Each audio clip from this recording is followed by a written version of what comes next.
نحمده ونصلي على رسوله الكريم اما بعد فاعوذ بالله من الشيطان الرجيم بسم الله الرحمن الرحيم اذ يقول لصاحبه لا تحزن ان الله معنا وقال النبي صلى الله عليه وسلم لو كنت متخذا خليلا سوى الله لاتخذت ابا بكر خليلا ولكن اخي وصاحبي او كما قال عليه الصلاة والسلام۔ محترم سامعین و بزرگان دین، میں غلامان ابو بکر حیران و پریشان ہوں۔ میری زبان میری حکم کے انتظار میں ہے کہ میں اس شخصیت، اس ذات کے بارے میں بات کہاں سے شروع کروں، کہاں پہ ختم کروں۔ میں قرآن سے دیکھوں کہ قرآن نے اسے کیا کہا ہے، میں حدیث سے پوچھوں کہ حدیث نے اس کی شان کس طرح بیان کی ہے، میں مکہ کی وادیوں میں دیکھوں یا مدینہ کی گلیوں سے سوال کروں، یا میں صحابہ کے دروازوں پہ دستک دوں کہ صحابہ نے اس صدق و وفا کے عنوان، اس دوست و یار کو محبت کے کن کن نذرانوں سے یاد کیا ہے۔ چنانچہ علامہ آلوسی نے تفسیر روح المعانی میں لکھا کہ حضور نے حضرت حسان سے فرمایا، اے حسان، ہمیں بھی وہ محبت و عقیدت کا نذرانہ سناؤ جو تم نے صدیق کے بارے کہا ہے۔ حضرت حسان بن ثابت نبی کی فرمائش پہ نبی کو اشعار سناتے ہیں، وَثَانِيَ اثْنَيْنِ فِي الْغَارِ الْمُنِيفِ وَقَدْ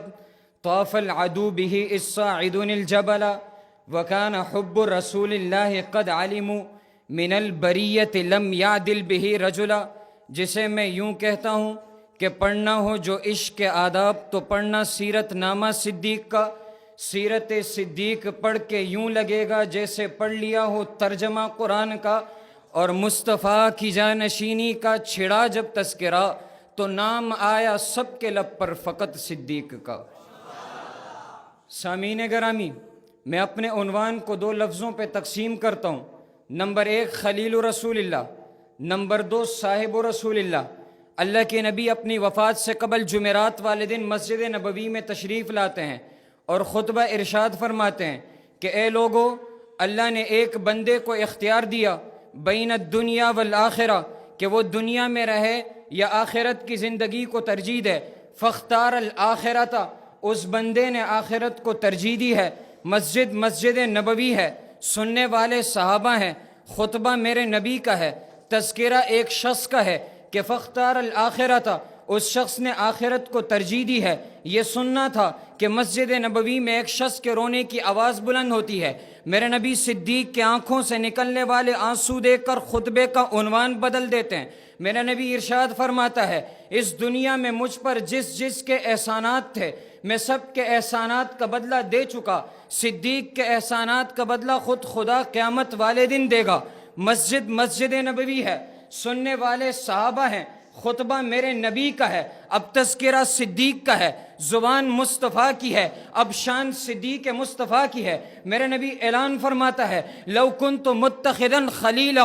اگر میں کسی کو اپنا خلیل بناتا، لاتخذت ابا بکر خلیلا، میں ابو بکر کو اپنا خلیل بناتا۔ میں نے کہا خلیل کا معنی کیا ہے؟ خلیل خلال سے ہے، خلال درمیان کو کہتے ہیں، جس کی محبت دل میں بس جائے، جس کی محبت دل کے درمیان میں گھر کر جائے اسے خلیل کہتے ہیں۔ اللہ نے 1,24,000 انبیاء میں سے صرف ایک نبی کو اپنا خلیل کہا، واتخذ اللہ ابراہیم خلیلا۔ اللہ کے نبی نے 1,24,000 صحابہ میں سے صرف ایک صحابی کو اپنا خلیل بنانے کی آرزو و تمنا کا اظہار کیا۔ میں نے کہا خلیل ہوتا کون ہے؟ خلیل بنا کیسے جاتا ہے؟ حضرت ابراہیم سے کسی نے سوال کیا، آپ خلیل اللہ کیسے بنے؟ حضرت ابراہیم نے جواب دیا، بدلت نفسی لنیران وولدی للقربان وقلبی للرحمن ومالی للزیفان، ہاں انا خلیل الرحمن، میں خلیل اللہ تب بنا جب میں نے جان کی قربانی دی، جب میں نے اولاد کو قربان کیا، جب میں نے مال کی قربانی دی،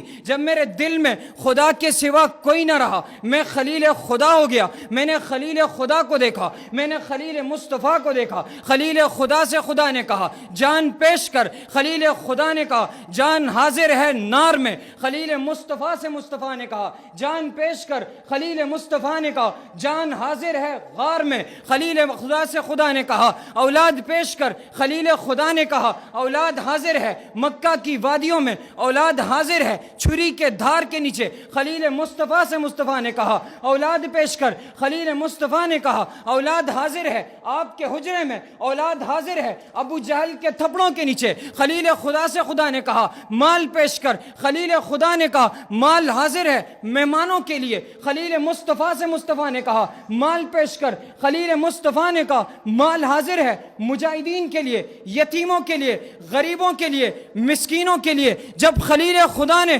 اپنا سب کچھ قربان کر دیا، جب خلیل مصطفیٰ نے اپنا سب کچھ قربان کر دیا، خلیل خدا کو خدا نے انعام میں کہا انی جائلک للناس اماما، خلیل مصطفیٰ کو مصطفیٰ نے انعام میں کہا مرو ابا بکرین فلیصلی بالناس، خلیل خدا کو خدا نے صدیق کہا واذکر فی الکتاب ابراہیم انہ کان صدیقا نبیا، خلیل مصطفیٰ کو مصطفیٰ نے صدیق کہا۔ پھر مجھے کہنے دے، میں نے خلیل خدا کے دشمن نمرود کو دیکھا وہ اپنے آپ کو مار مار کے مر گیا، میں نے خلیل مصطفیٰ کے دشمن کو دیکھا وہ اپنے آپ کو مار مار کے مر جائے گا، لیکن خلیل خدا کا تذکرہ، خلیل مصطفیٰ کا مقام و مرتبہ قرآن میں بھی زندہ، حدیث میں بھی زندہ، اور قیامت کی صبح تک آنے والے مسلمان کے دل میں زندہ و سلامت رہے گا۔ سامعین گرامی، اس خلیل مصطفیٰ کا قرآن تذکرہ یوں کرتا ہے اذ یقول لصاحبہ لا تحزن ان اللہ معنا، جب نبی اپنے صاحب سے کہہ رہے تھے لا تحزن ان اللہ معنا، ایک نبی ہے ایک صاحب ہے، اس نبی اور صاحب کا رشتہ کیا ہے؟ اس نبی اور صاحب کا رشتہ پیغمبر اور امتی کا بھی ہے، نبی اور صحابی کا بھی ہے، داماد اور سسر کا بھی ہے، اس نبی اور صاحب کا رشتہ بچپن کے دوستوں کا بھی ہے، جوانی کے یاروں کا بھی ہے، بڑھاپے کے ساتھیوں کا بھی ہے، غمی اور خوشی کا بھی ہے۔ نبی وہ ہے جس پہ سلسلہ نبوت ختم ہوا ہے، صاحب وہ ہے جس سے سلسلہ صحابیت شروع ہوا ہے، نبی وہ ہے جسے نبوت کی بشارت غار حرا میں ملی ہے، صاحب وہ ہے جسے میت کی بشارت غار سور میں ملی ہے، نبی وہ ہے جسے خدا معراج پہ لے جائے، صاحب وہ ہے جسے مصطفیٰ غار پہ لے جائے، نبی وہ ہے جو مسلمانوں کے دلوں کو آباد کرے، صاحب وہ ہے جو نبی کے حجرے کو آباد کرے،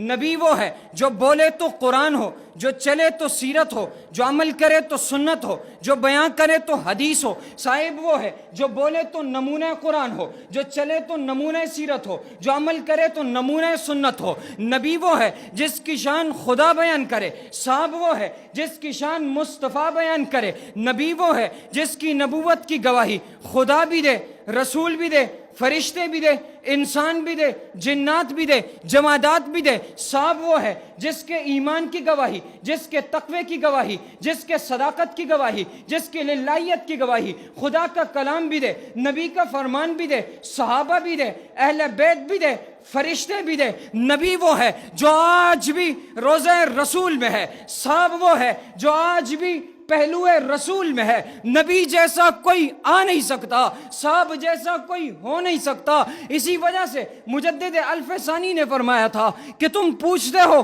صدیق کس کا نام ہے؟ صدیق عکس نبوت کا نام ہے، صدیق وفا کے تذکرہ کا نام ہے، صدیق ایمان کی کتاب کا نام ہے، صدیق تقوی کے گلستان کا نام ہے، صدیق جنت کی بشارتوں کا نام ہے۔ پھر میں کیوں نہ کہوں اسلام میں اول ہیں علی ہوں کہ ابو بکر، سلطان خلافت ہے مگر چونکہ ابو بکر۔ کس قوم سے ہو کون ہو تم کھل کے بتاؤ، کس قوم سے ہو کون ہو تم کھل کے بتاؤ، جھوٹوں کے ابو جہل ہے اور سچوں کے ابو بکر، ہم لوگ غلامان غلاما، نسلوں سے ہیں نوکر تیری نسلوں کے ابو بکر، وما علینا الا